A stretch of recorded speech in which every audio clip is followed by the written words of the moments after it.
Welcome, freshmen, to our very first video recorded lesson on comparative religion and philosophy. I'm going to start to discuss the major differences between what we regard, historically speaking, as the East and the West. So I'm just going to get this going in presentation mode and let's see how far we get. Now, I do want to give this disclaimer. If, only having you guys 3 days a week, 2 of the days being 90 minutes, and then on that Wednesday, it's shortened to 45 minutes, with pacing, with some of the students in the building starting next week, some at home. It's going to be a challenge and an adjustment, and so bear with me. I'll bear with you. That being said, I'm going to record everything. Every lesson will be recorded, and I'm going to upload it onto my YouTube channel. I will create a world history YouTube channel. So, for example, let's say you're absent when I'm doing my lecture on Judaism. You miss about half of it. This is going to be recorded and posted on YouTube, and it is, the student's responsibility to get a little bit of, ownership and accountability and to watch that instruction. That being said, when I am teaching it, whether it's in person or still virtually, some students might need that repetition or reinforcement. Let's say you're having a rough day or you're half asleep. I get it. So that is the luxury, the beauty of me recording everything and posting it onto YouTube so you can reteach it, rewatch it, or learn it asynchronously. So, Western world versus Eastern world. When we talk about religion, the 3 Western religions we will talk about, I'm just going to go with the oldest to newest. The oldest is Judaism.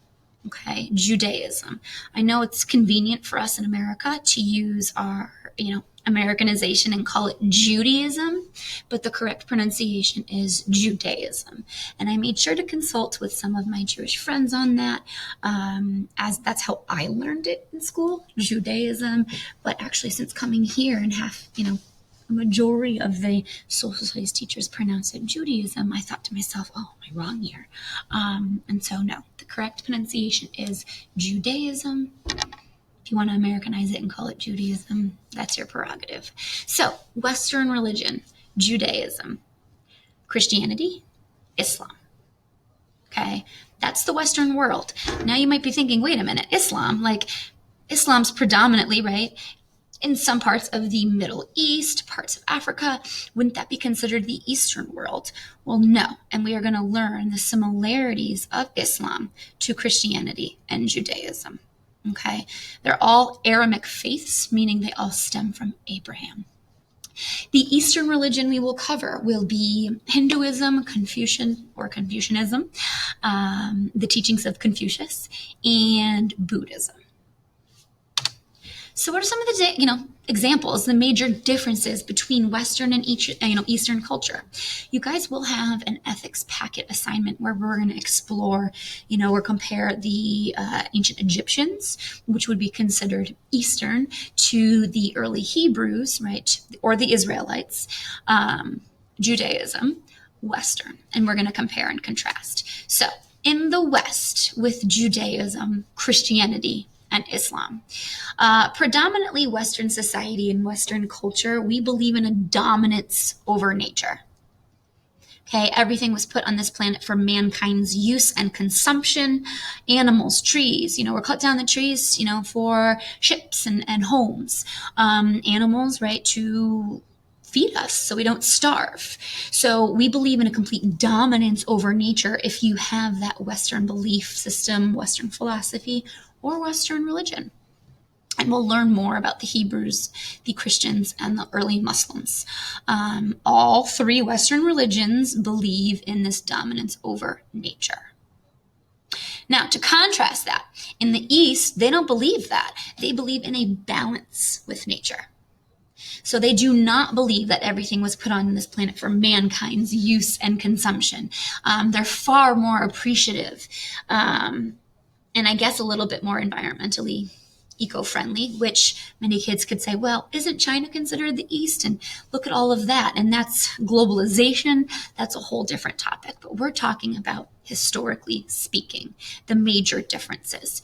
Eastern religion, like Hinduism and Buddhism, Confucianism, So many different types, so many different kinds. I don't want to overwhelm you. They all believe in this balance with nature. They are far more appreciative. The ancient Egyptians, right? They didn't even want to stop a river from flowing. They wouldn't want to get in the way of that flow of the river because they are very appreciative. Native Americans, for example, they have this same type, even though they're considered, right, the West. They believed in polytheism, right, ancient gods and goddesses. If you haven't learned that in the World Religions video, you will. And so the Native Americans will actually identify more with an Eastern philosophy and culture. So in the West, dominance over nature, everything put on this planet for mankind's use. The trees we cut down for our ships. We will create, canals and dams. We will, get in the way of the flow of water. Animals, yeah, I'm sorry, vegetarians or vegans. Animals are, intended to feed us. Otherwise, we will starve. So it's this kind of concept of superiority and dominance over nature in the West. In the East, there's a balance, there's appreciation, and they value nature to a higher degree. Okay, time. How they view time is also different. So in the West, time is very linear. Okay, all three Western religions, Judaism, Christianity, and Islam, believe in this. So time is linear, right? We are born. There's probably that middle period or that midlife crisis, as some people like to joke around. And then there's an end. So time is linear, okay, meaning a line, a clear beginning, middle, end. Most Western religions do not believe in reincarnation or rebirth. Instead, they believe when someone dies, typically, in order to achieve salvation or reach heaven, depending on which Western religion we're talking about, there's certain ways to achieve that, to get there. Now, in the East, time is not a linear, it is cyclical, meaning time repeats itself through this cycle of rebirth and reincarnation, which are definitely featured in Hinduism and Buddhism. And I will teach you the ways to kind of how do you achieve moksha, for example, in Buddhism, and escape that endless cyclical reincarnation or cycle of rebirth? I will teach you. Okay, so there's some clear differences here between the West and the East. West, I want you to think Judaism, Christianity, Islam, all stemming from Abraham. The East, I want you to think Confucius, the ancient Egyptians, ancient Greeks, ancient Romans, to an extent. To an extent. They're going to be polytheistic in nature, where in the West, we're going to be monotheistic. Hinduism and Buddhism, they believe in reincarnation and time in the cyclical fashion. Okay, so there's some major differences, and this will absolutely be asked on a quiz, depending on whatever the quiz format is. So what do the words monotheism and polytheism mean? We will be doing this together in class, but for the case of this video and trying to keep it as short as possible, monotheism, mono, one, theism, right, a belief in a God. So you're going to see monotheism, one God, or the belief in one supreme being, one God. Guess what, guys? Whether you're Jewish, Christian, or Muslim, you all believe in the same God. You just call it something different. It's the same God. Okay, so Israelites or the Hebrews, right? If you identify as Jewish, you might use the term Yahweh. Christians, right? If you're here in America and your predominant language is English, you just call it God, right? Or whatever the translation might be in Spanish or, Portuguese. What is God in Arabic for Islam? Allah. Same God amongst all three religions. So yes, Christians, right, Muslims, and those of Jewish background and faith all believe in the same God. We'll talk all about why they're fighting. Polytheism, like the word poly, if you break down the word, poly means multiple. So polytheism is multiple gods and goddesses. We have, the ancient Egyptians, the ancient Greeks, the ancient Romans, Norse mythology, Hinduism.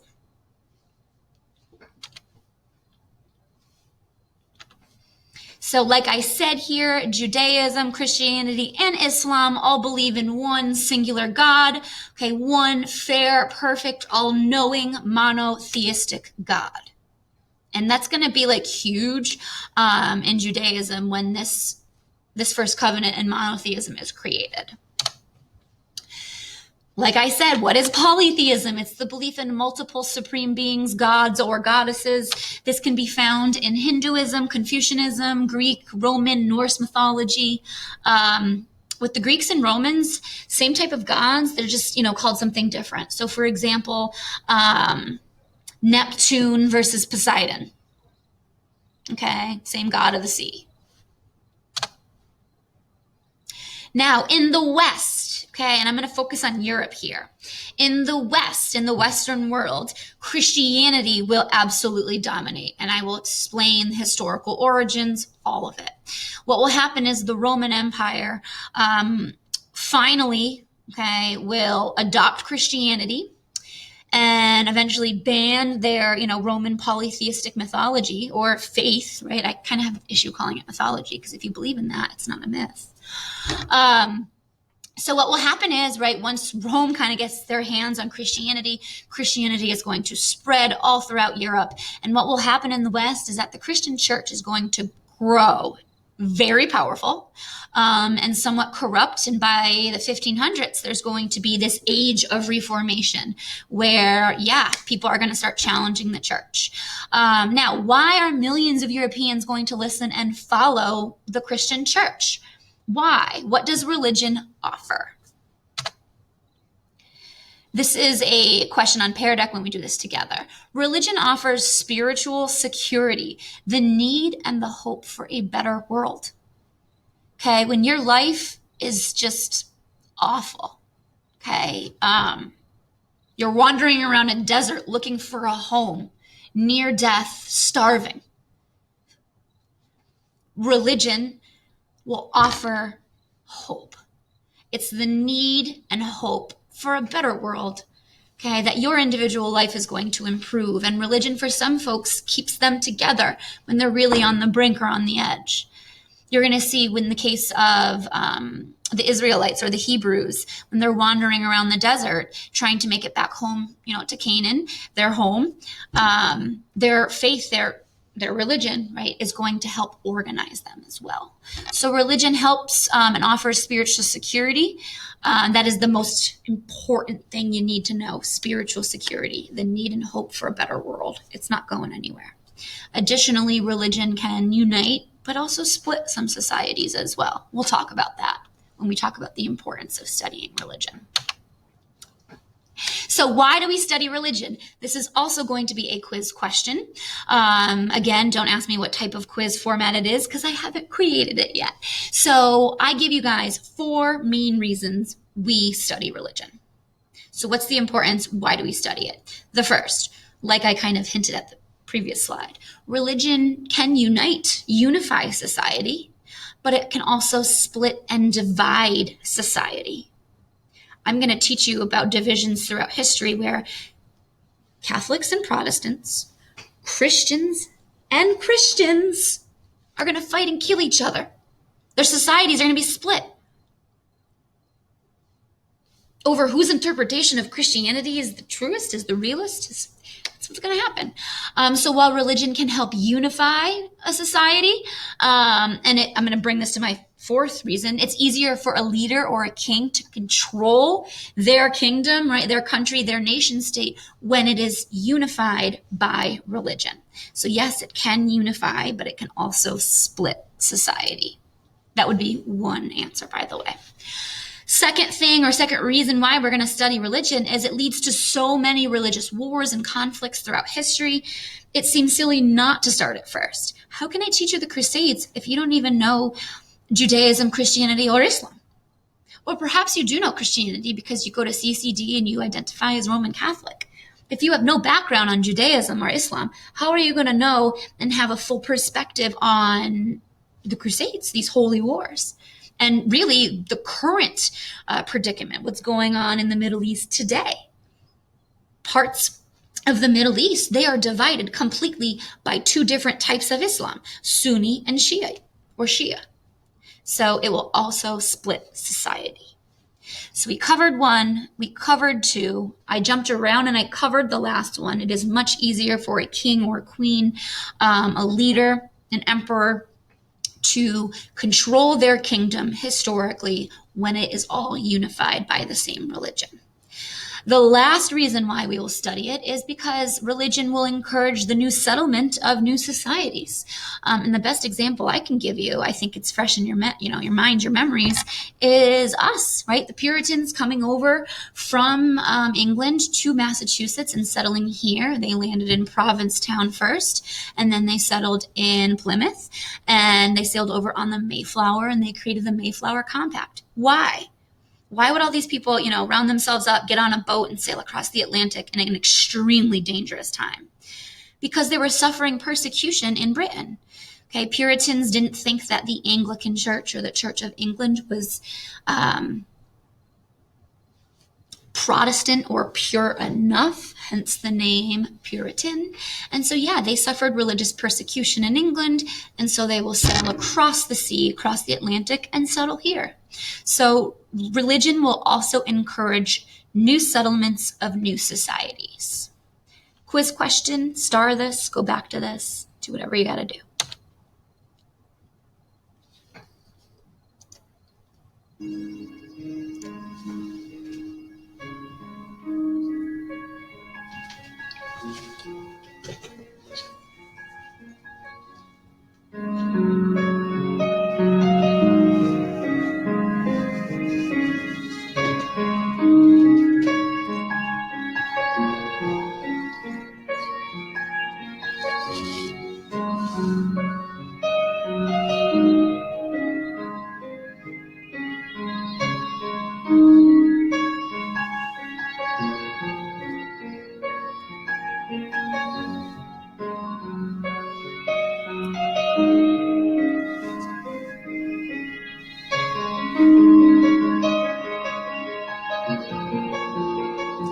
It's showing you continents. I hope you guys can see.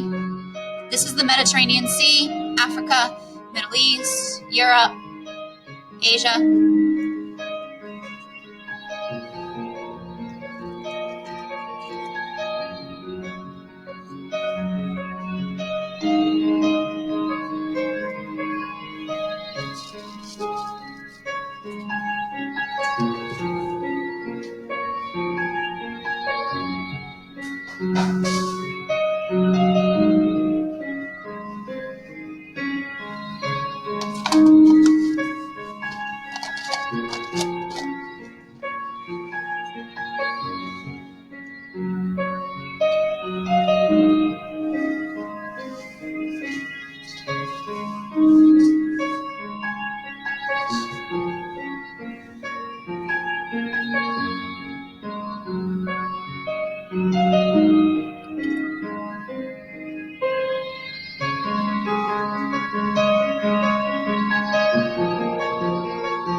What? How can all three be Aramaic faiths, right? Because they stem from Abraham. They have so much more in common than you realize, and I'm so glad to teach you those details soon.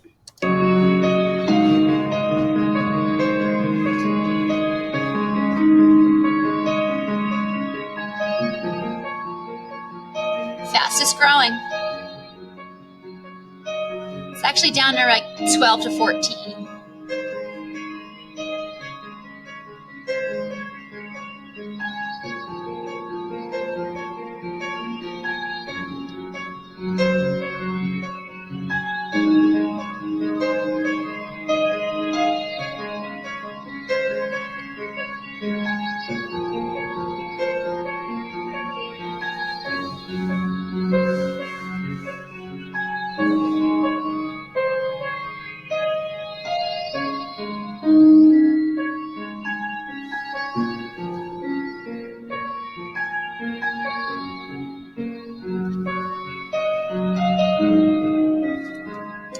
So I'm going to end that here, but as you can see, there are more Hindu followers than there are Buddhism. It looked like Hinduism was roughly under a billion, where Buddhism was around 500 million.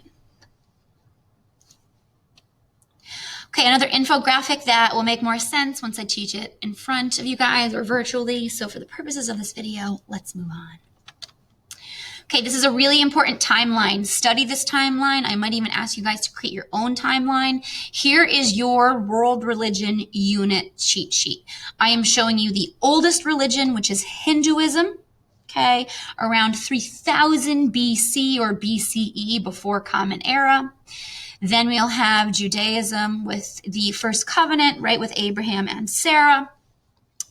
Confucius around 550 BCE. Then Buddhism will be created with someone named Siddhartha Gautama, right, or the Buddha, which was really at first kind of like a Hindu reformer. Same like Jesus. Jesus was Jewish. I could argue he was a Jewish reformer. So same thing with Buddhism. I'll actually compare Jesus and Gautama at a later date. So yeah, pretty old. We say Christianity will start around the year 0. Now Christianity is the most popular religion, 2.2 to 2.4 billion followers worldwide. Second most popular, Islam. And look at the time frame. Okay, Christianity got about like a 600-year head start. So keep that in mind. I'll ask these questions. More visuals that you can see here. So some countries, it's showing you in this dark red, the most religious versus, the shaded pink that are the least religious. So, in class, I'll ask this question, what continent seems to be the most religious? The answer could be Africa. I've had some students argue South America. As you can see, it clearly looks like Africa. So the answer is Africa. All right, the 3 Western religions we're going to cover: Judaism, Christianity, and Islam. So I'm going to end this video and keep it short so you guys can preview and watch this. I will have a video specifically on Judaism in entirety, a video on Christianity, and a video on Islam. So stay tuned and make sure you're watching these videos because it's only going to help. Take care.